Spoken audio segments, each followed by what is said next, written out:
High viewers, ఇది catalyst AP ఛానల్లో పెడుతున్నా.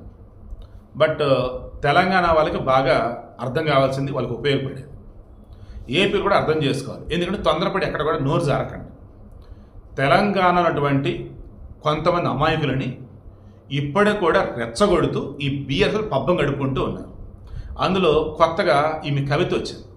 ఏమన్నట్టు, పోలవరం ముంపు మండలాలంటూ ఆంధ్రలో ఏవైతే కలుపుకున్నారో 2014 ముందు లేదా 14 స్టేట్ డివైడ్ అయ్యాక పార్లమెంట్లో అప్పటికప్పుడు, దెన్ అది వచ్చేసి అప్రజాస్వామికం, ఆ లోయర్ సిలియర్ మీరే కలిపేసుకున్నారు, మాకు విద్యుత్ కష్టాలు ఉన్నాయి, అది మాకు ఇవ్వాల్సిందే, చంద్రబాబు గారు మాకు ఇచ్చేయండి అని చెప్పేసి అంటారు.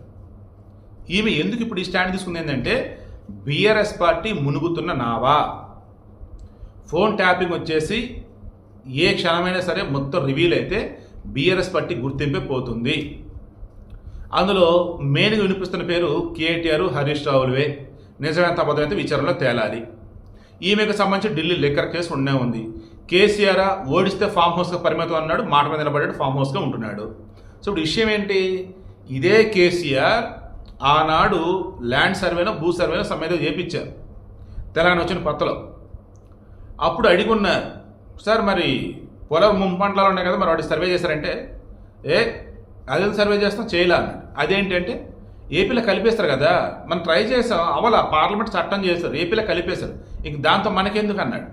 ట్విస్ట్ ఏంటంటే ఈరోజు తెలంగాణ ఉన్నటువంటి భద్రాచలం కానీ, ఈవెన్ మనం బొగతా జలపాతం సమేత అంటారండి, ఐ థింక్ ఇది వరంగల్లోనే ఇప్పుడు ఎక్కడ ఉండే, ఒకప్పుడు అవి తూర్పుగోదావరి జిల్లాలో ఉండేవి. అవి ఈరోజు ఎక్కడైతే ఖమ్మంలో కానీ ఆ పై ప్రాంతాల్లో గోదావరి ప్రాంతాలు ఏవైతే ఉన్నాయి, కొన్ని తూర్పుగోదావరి పశ్చిమ గోదావరి కాదు, గోదావరి నదీ ప్రభావ ప్రాంతాలు ఏవైతే కొన్ని తెలంగాణలో, అందులో కూడా కొన్ని గతంలో ఏది 1956 బిఫోర్ 1956 నవంబర్ 1 ఆంధ్రప్రదేశ్ రాష్ట్రం ఏర్పడింది. 1953 అక్టోబర్ 1 ఆంధ్ర రాష్ట్రం ఏర్పడింది. బిఫోర్ దట్ ఉమ్మడి మద్రాసు రాష్ట్రంగా ఉంది, ఇక్కడ వచ్చేసేమో హైదరాబాద్ రాష్ట్రంగా ఉంది. సో విషయం ఏంటి, ఆనాడు ఆంధ్రలో ఉన్న ప్రాంతాలు గోల్డెన్ తెలంగాణకి వెళ్ళిపోయారు. మన రాష్ట్ర విభజన చేస్తున్న 2014లో చాలా వరకు ఏపీకి ఇవ్వలేదు అవి. సో ఇప్పుడు చాలామంది అంటున్నది ఏంటంటే, అవన్నీ ఒకప్పుడు ఆంధ్ర ప్రాంతాలే, దెన్ ఇప్పుడు వాళ్ళకి వెళ్ళే ఇంకా ఆంధ్ర ప్రాంతాలు ఒకప్పుడు ఏవైతే ఇప్పుడు తెలంగాణలో ఉన్నాయి, ఆయన వాళ్ళు సైలెంట్నే ఉన్నారు. వీళ్ళేంటి ఈ రకంగా అంటే, ఒకప్పుడు వాళ్ళ నాన్నేమో అది మనే కాదు వాళ్ళవి తీసేసుకున్నారు, అయిపోయింది, పార్లమెంట్ చట్టం చేసింది చెప్పి ఆయన సైలెంట్ అయ్యాడు. 10 ఏళ్ళ పాటు అధికారంలో ఉన్నారు వాళ్ళు. అప్పుడు వాళ్ళు ఏం చేస్తారండి వీళ్ళు, కేసీఆర్ కానీ కవిత కానీ, సరే కేసీఆర్ సైలెంట్ అయిపోయాడు వేరే విషయం, ఈమె కవిత ఏం చేస్తారు మరి, అధికారంలో ఉన్నప్పుడు గుర్తురావు, అధికారం పోయాక గుర్తు. ఏ రకంగా గుర్తు, ఆంధ్ర వాళ్ళకి సంబంధించి ఏదోటి హడావుడి చేయాలి, బురద చల్లాలి, రాజకీయ పబ్బం గడుపుకోవాలి.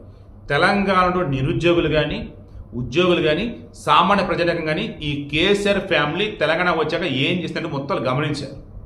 అందుకే 2023లో పక్కన పెట్టారు, 2024లో లోక్సభలో ఒక్క స్థానం కూడా ఇవ్వలేరు. అది వీళ్ళకి ఇంకా అర్థం కాక ఇంకా భ్రమంలో ఉంటూ, జగన్ కానీ ఏపీలో కానీ మరల అధికారంలోకి వచ్చేది మేమని చెప్పేసి భ్రమంలో ఉన్నాడే, అలా వీళ్ళు ఇక్కడ బీఆర్ఎస్లో అదే భ్రమంలో ఉన్నారు.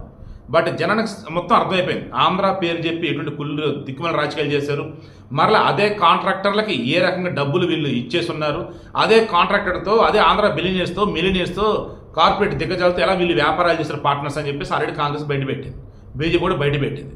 సో తెలంగాణ వచ్చాక బాగుపడింది ఎవరు అంటే ఫస్ట్ ప్లేస్ కేసీఆర్ ఫ్యామిలీ. నీళ్లు నియామకాలు అని చెప్పేసి ధరంగా తెలంగాణ మోసం చేసింది ఈ కేసీఆర్ ఫ్యామిలీ చెప్పి నేనంటాం కాదు, కాంగ్రెస్లు బీజేపీలు అంటూనే ఉన్నాయి. ఈ వీడియోకి ఇంట్రెస్ట్ మీకు అర్థమైందా, ప్రాంతీయ భేదాలు సృష్టించి మన మధ్య చుచ్చు పెడతానికి రాజకీయ నాయకులు చూస్తూ ఉంటారు. మీరు వాటికి టెంప్ట్ కావద్దు.